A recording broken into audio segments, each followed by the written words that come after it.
तो hello guys, welcome to my new video. इस video के अंदर अपन पढ़ेंगे जीओसी, जनरल ऑर्गेनिक केमिस्ट्री। हमारे एक सब्सक्राइबर है चित्रांश प्रजापत। उन्होंने हमें ये रेकमेंड किया था कि उनको जीओसी में बहुत दिक्कत आती है, तो स्पेशली उनके लिए वीडियो बनाई गई है। बाकी 11th 10th 12th सभी क्लासों के लिए GOC is very very important. तो चलिए स्टार्ट करते हैं। तो चलिए शुरू करते हैं। Hybridization of carbon atom.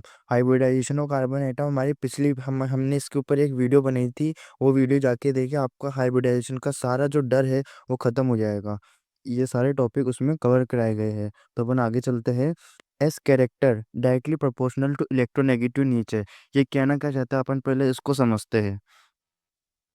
S character is directly proportional to electronegative nature. तो जितना ज़्यादा एस कैरेक्टर होगा, उतनी उस स्पेसीज की इलेक्ट्रोनेगेटिव नेचर होगा, वो उतना ही ज़्यादा इलेक्ट्रोनेगेटिव होगा।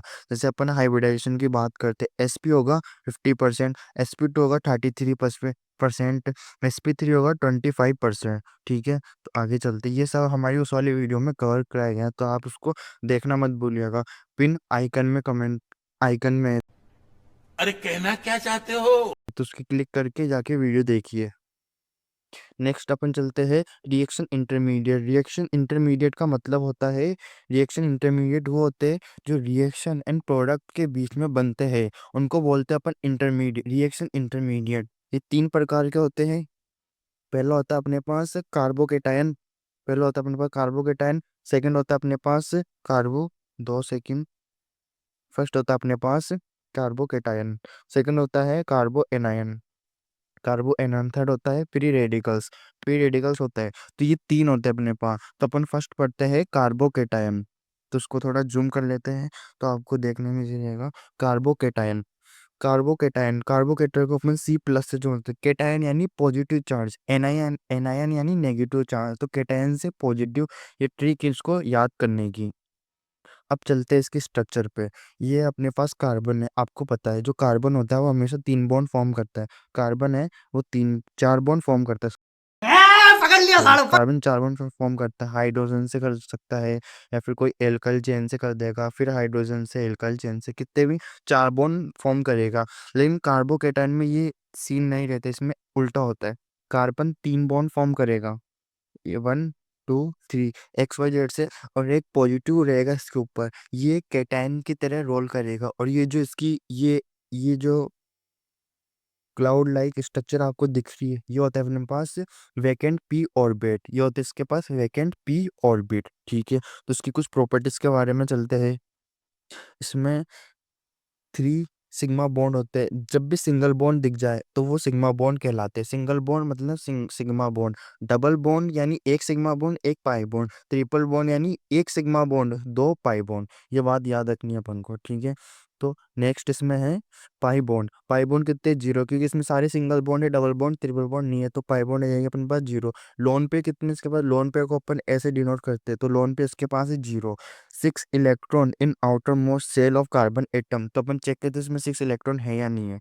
तो अपन चेक करते हैं 1 2 3 4 5 6। 6 इलेक्ट्रॉन है outermost shell of carbon atom. तो कंफर्म में ही है 6 इलेक्ट्रॉन है। बट ऑक्टेट पूरा करने के लिए अपन ने 10th में 11th में 12th में अपन ने पढ़ा है, ऑक्टेट कंप्लीट करने के लिए एटम के पास या कार्बन के पास 8 इलेक्ट्रॉन होना कंपलसरी है। बट यहाँ पे कार्बन एटम के पास 6 इलेक्ट्रॉन है, तो इसका ऑक्टेट इज इनकम्प्लीट।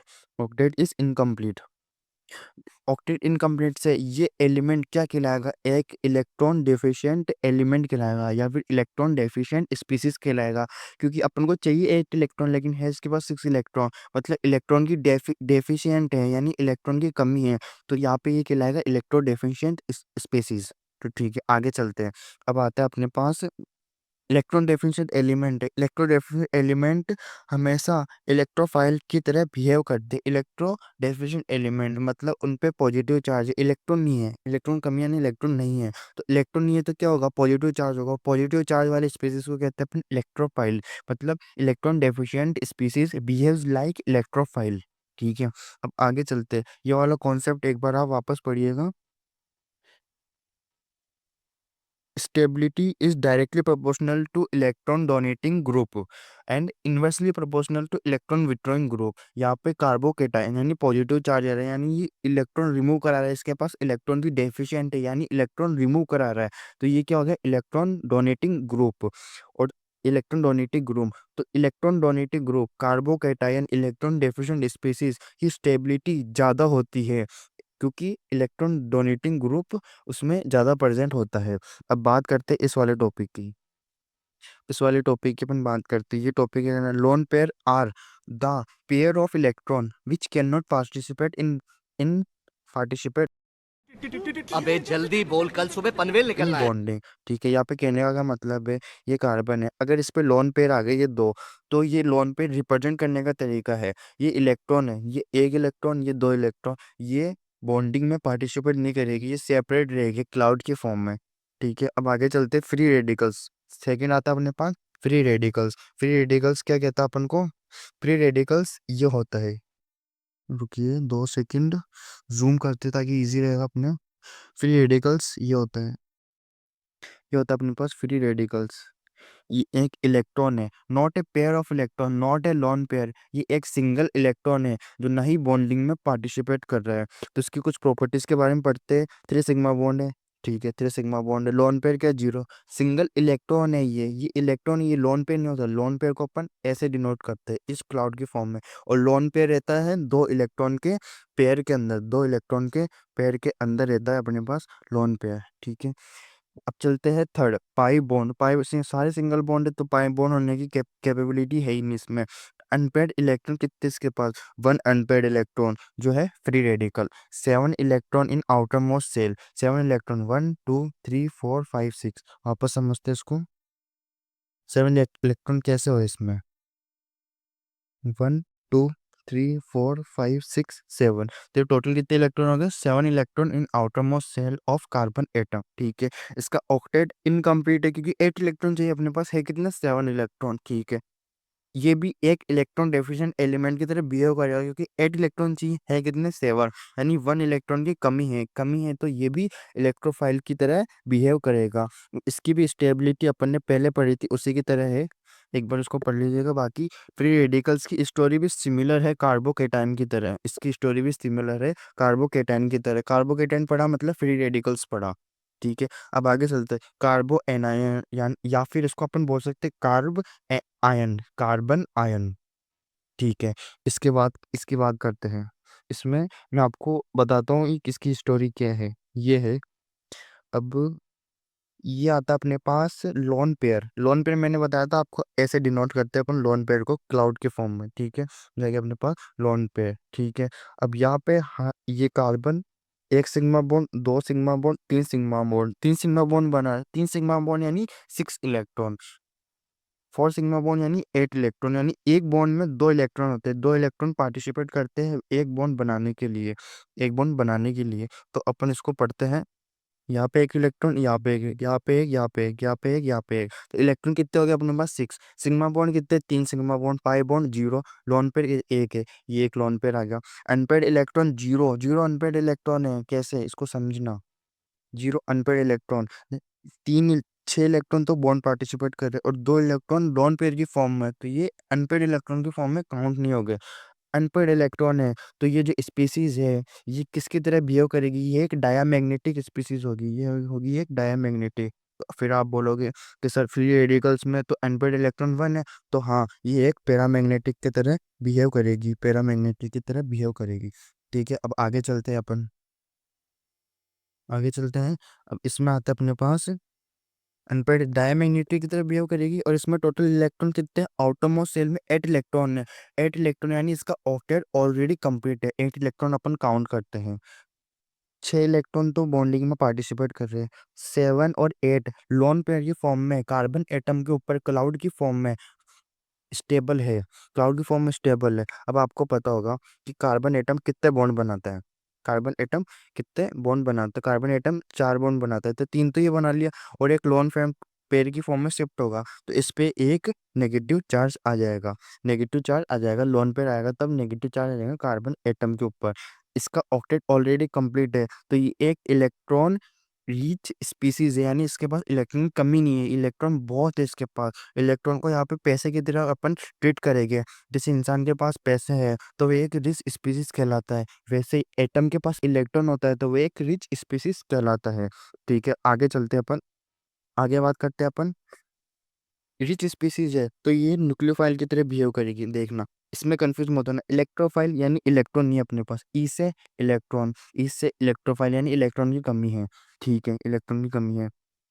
अब बात करते हैं अपन न्यूक्लियोफाइल की, न्यूक्लियोफाइल की बात करते हैं, न्यूक्लियोफाइल की बात करते हैं। न्यूक्लियोफाइल इलेक्ट्रॉन, एन लास्ट में क्या रहा, एन यानी एन से इलेक्ट्रॉन रिच स्पीसीज है nucleophile, electron rich species. Electrophile electron weak species यानी इलेक्ट्रॉन की कमी है, और न्यूक्लियोफाइल में इलेक्ट्रॉन की कमी नहीं है।